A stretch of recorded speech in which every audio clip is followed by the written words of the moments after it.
আউযুবিল্লাহি মিনাশ শাইতানির রাজিম। আমি ডক্টর একিউম মাহবুবুল্লাহ যশোরী আপনাদের সকলকে জানাই সালাম। অনেক কাল থেকে আমি আপনাদের সামনে যারা ধর্ম ব্যবসায়ী এদের মুখোশ খোলার জন্য কথা বলে আসছি, এদের গোমর ফাঁস করে আসছি। তাতে আমার জীবনে অনেকটি বছর জেল খাটতে হয়েছে।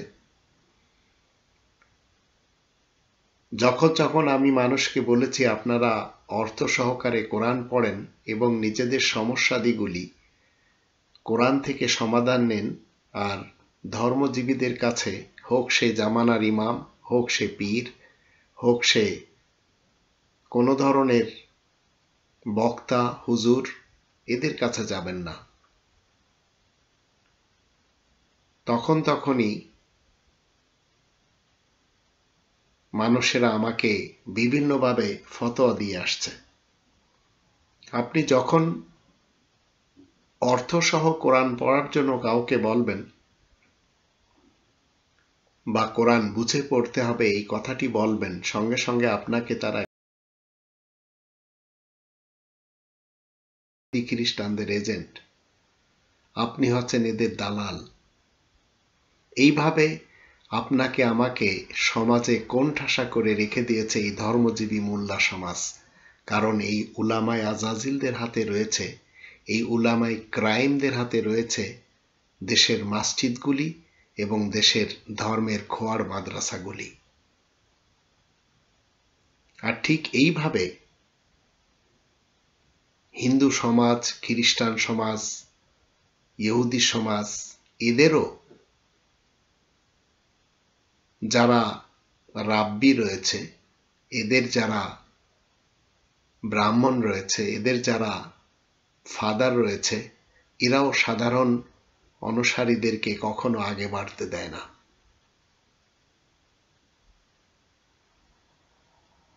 আপনি যখন কোরআনের কথা বলবেন তখন আপনি সরাসরি জানতে পারবেন যে এই কথাগুলি, এই কালাম আল্লাহ তাআলার। কিন্তু যখন আপনি এই ধর্মজীবীদের পিছনে যাবেন তখন এরা আপনাকে কি শিখাবে? আপনি বাংলাদেশে যে বিশ্ব ইজতেমা হয় সেই ইজতেমার মাঠে যান, দেখবেন সেখানে শুধু শুনবেন অমুক বুজুর্গ বলেছেন, তমুক থেকে বলা হয়েছে, অমুকের কাছ থেকে শোনা হয়েছে, কথিত আছে, অমুক তমুক বুজুর্গ বলেছেন, পীর বলেছেন, ইমাম বলেছেন। এই টাইপের আপনাকে পথভ্রষ্ট করে একবারও তারা বলবে না কোরআনে এই কথাটি বলছে। যার ফলে আপনি চিরকাল কি হবেন? অসৎ হয়ে থাকবেন। কারণ এই পৃথিবীতে আপনি যখন কোরআনের বিধান নিয়ে সৎভাবে জীবনযাপন করবেন তখন আপনাকে জানতে হবে আপনি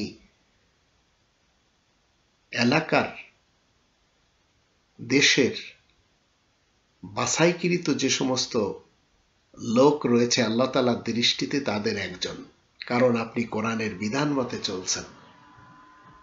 অন্যথায় যারা অমুক তমুকের কাছ থেকে শুনছে, ধর্মজীবী মোল্লাদের পিছনে যে নিজেদের জীবন ধ্বংস করে দিয়েছে, এরা কখনো আল্লাহ তাআলার প্রিয় পাত্র হতে পারে না।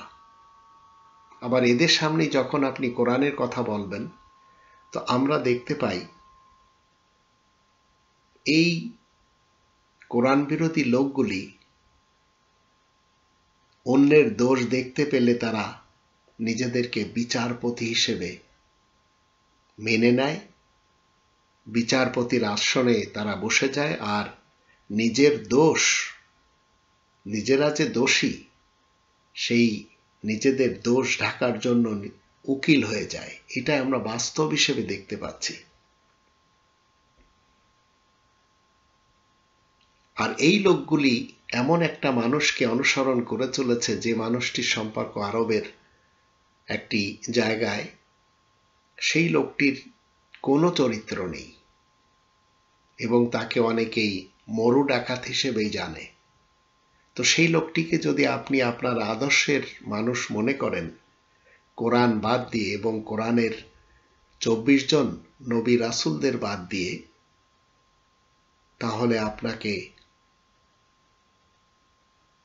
কখনো আল্লাহ নিজের প্রিয় বানাবেন না। আর যখন যখন আপনি কোরআনের কথা বলবেন, আল্লাহ তাআলার পক্ষ থেকে যখন আপনি একজন সৎ ব্যক্তি হবেন, সৎ বান্দা হবেন, তো সৎ যে মানুষ, এই মানুষটি চিরকাল দুটি জিনিসের সাথে লড়তে থাকে। একটি হচ্ছে তার দারিদ্রতা, আর অন্যটি হচ্ছে দুষ্টু লোকের চক্রান্ত।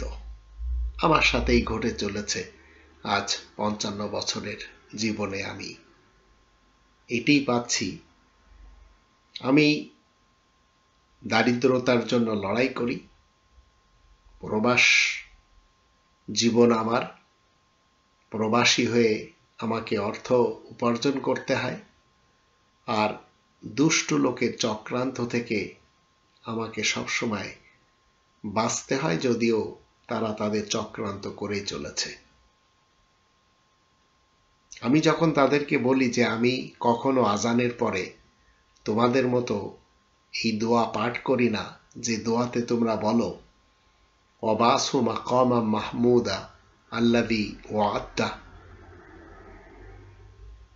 ইন্নাকা লা তুখলিফুল মিয়াদ, তোমরা তাকে এই যে আজানের পরে জান্নাতে প্রবেশের জন্য তোমরা সবসময় দোয়া করে চলেছ এবং আল্লাহকে বলছো যে আল্লাহ তুমি তাকে জান্নাতে পৌঁছে দাও, তো এই ধরনের কথা আমি কখনো বলি না। কারণ জান্নাতে যাওয়ার জন্য আপনাকে 16 নম্বর সূরা নাহলের 97 নম্বর আয়াতের দৃষ্টিতে ঈমান আনার পরে নেক আমল করতে হয়, সংশোধনের কাজ করতে হয়, তাহলে আপনি জান্নাতে যাওয়ার উপযুক্ত হতে পারবেন, অন্যথায় পারবেন না। ধর্ম সমাজের লোকদেরকে যখন আমি বলি যে আপনারা এই যে দিন রাত মিথ্যা বলে চলেছেন, ধোঁকা দিয়ে চলেছেন, মানুষকে কষ্ট দিয়ে চলেছেন, এবং মসজিদে যে আবার কেঁদে কেঁদে আল্লাহকে বলছেন যে আল্লাহ মাফ করে দাও, আর আল্লাহ আপনাকে মাফ করে দিচ্ছেন, এই ধরনের মতবাদ কোরআন কখনো আমাদেরকে শিক্ষা দেয় না। আবার যারা ক্ষমতার জন্য পাগল হয়ে আছেন, তাদেরকে আমি বলি আপনারা তো ক্ষমতা চাচ্ছেন কেন? কারণ আপনি খারাপ কিছু করতে চাচ্ছেন, বিধায় আপনি ক্ষমতা পাওয়ার জন্য মরিয়া হয়ে উঠেছেন। বিএনপি মার্কা মুসলমান বলেন আর BAL বাল মার্কা মুসলমান বলেন, এরা দেখবেন খারাপ কিছু করার জন্য ক্ষমতার পিছনে ছুটেই চলেছে। আরো অন্যান্য যারা রয়েছে তাদেরও আমরা একই জিনিস দেখতে পাই, কারণ এরা ক্ষমতা পেলেই জাতির অধিকার হরণ করে। এরা মানুষের সাথে ভালোবাসা দিতে পারে না এবং দেয় না, যার ফলে আপনি যখন সত্য কথা বলবেন, যখনই সত্যের সাথে অসত্যের লড়াই হয়, তখন সত্য একা দাঁড়ায়, অসত্যের বাহিনী হয় বিশাল।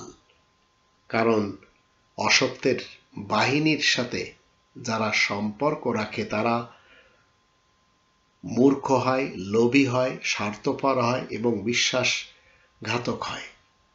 এটি আমরা আমাদের যুগে গণজাগরণ মঞ্চ যারা গঠন করেছিলেন তাদেরকেই আমরা দেখতে পাই, যদিও আজ তারা বিলুপ্ত হয়ে গেছে। আমাদের দেশের বড় বড় যারা তৈরি করে নিয়ে বড় বড় আসনে বসে আছে, তাদের সন্তানদের আমরা যখন দেখি, তারা তাদের সন্তানদের কাউকে বাংলাদেশে পড়ায় না, সবাইকে আমেরিকা, ইউরোপে, অস্ট্রেলিয়া, কানাডাতে পড়ায়। আর এই লোকগুলি একটি সময় দেখা যায় মসজিদ মাদ্রাসায় দান দক্ষিণা করে। আমাদের এলাকাতে, আমাদের কেশবপুরেই আপনারা রাজ্জাক, শাবানার নাম শুনেছেন তো। রাজ্জাক অভিনেতা, শাবানা অভিনেত্রী। শাবানা আমাদের কেশবপুরে কি করেছেন? মাদ্রাসা করেছেন, মসজিদ করেছেন।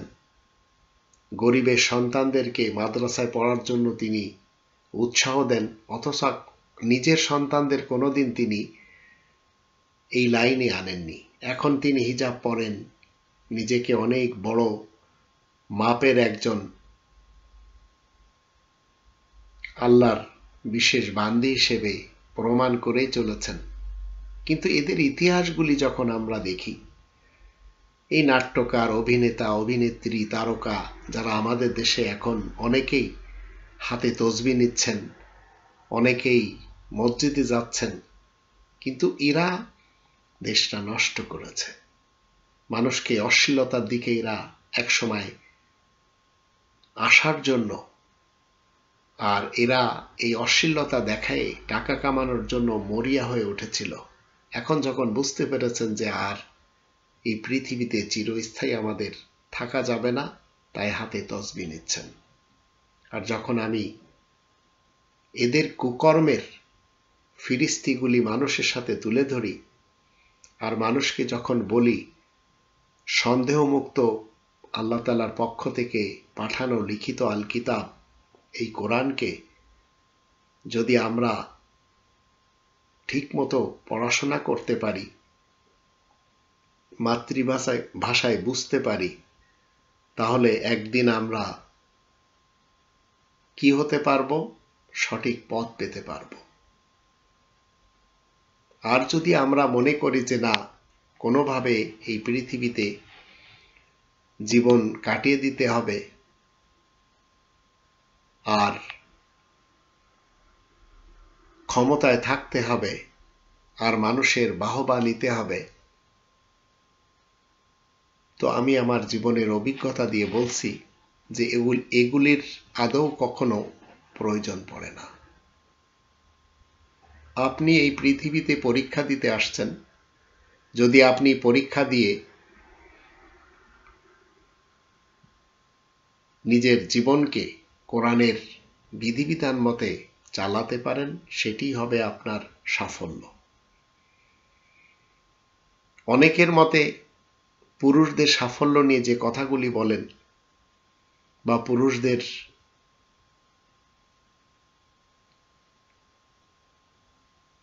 কামিয়াবির জন্য, পুরুষদের সফলতার জন্য বলেন যে তার পিছনে কোনো না কোনো নারীর হাত ছিল, তা আমি ওই সব পুরুষদেরকে আর ওই সব নারীদেরকে বলতে চাই, যারা এই সমস্ত কথা বলে চলেছেন, হিটলার যে এত বড় কিছু করে গেছে, মানুষ মেরে গেছে, দাঙ্গা লাগিয়ে গেছে, সে লোকটি তো অবিবাহিত ছিল। নোবেল পুরস্কারের যে জনক, সেও অবিবাহিত ছিল। নিউটন বলেন, গ্যালিলিও বলেন, লিওনার্দো দা ভিঞ্চি বলেন, অবিবাহিত ছিলেন। আমাদের পার্শ্ববর্তী রাষ্ট্র গান্ধী উপাধি ধারণকারী যে ইন্দিরা, শ্রীমতী ইন্দিরার ছেলে রাজীব ফিরোজ, যাকে রাজীব গান্ধী হিসেবে জানা হয়, তার ছেলে রাহুল গান্ধী অবিবাহিত। আমাদের দেশের সবচেয়ে বড় পীর হিসেবে যাকে জানা হয়, শাহজালাল, অবিবাহিত। হাজী মোহাম্মদ মহসিন, তিনিও অবিবাহিত।